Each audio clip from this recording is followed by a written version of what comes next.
So this type of surrender is a winning type of surrender that we're doing when we're doing yoga, as in reference to in society they say surrendering is losing. Yes. So this is a very important concept. Surrender, the word is generally interpreted. Two kings are fighting, one won, other surrendered. You know, children surrender to parents. So like submission, weakness. Here, another meaning we take is surrender means attunement. Okay.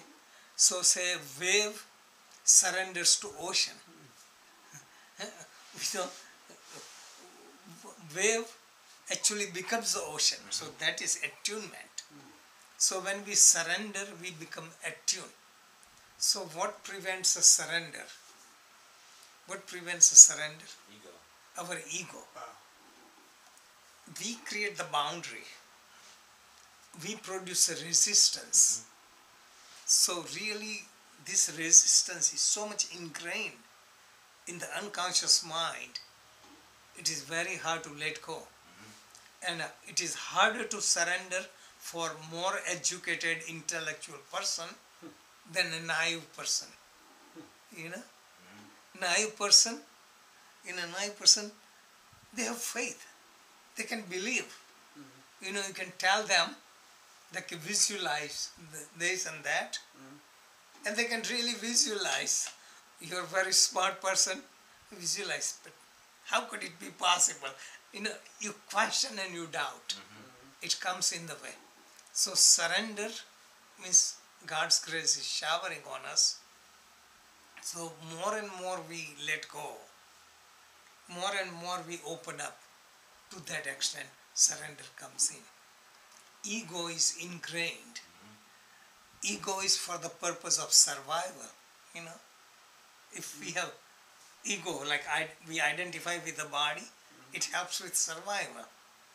You know, we get so much program for survival. Somebody says bad thing, we react because this is the way of survival. So that is why when you go beyond mine and ours, you know, the control of the body, then you are prepared for surrender, letting go. Okay. So also I put in the Facebook, don't waste so much time in the past and future. And you commented, I live one day at a time. Yeah. But living one day at a time also has to be understood properly. People say, how could I forget my past? And how can you function without thinking of future? So that is the answer I put in short.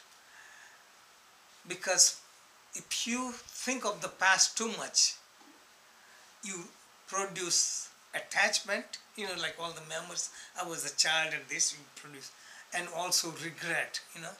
I should not have sold this, I should not have bought this, you know. That. So two things, attachment and regret. But if you think about the future, what would it produce? Worries, anxiety, worries and fear. Worries and fear. So what I'm saying, what should we do from the past? Only from the past, go once in a while, so that whatever experience you have learned, you can utilize now. That is all we use. So you don't need to go there all the time.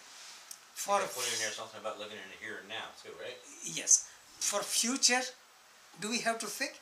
Just live in the present. Is just don't, just flow without goal. So future is to project, so you have clarity of direction. See, that's the purpose.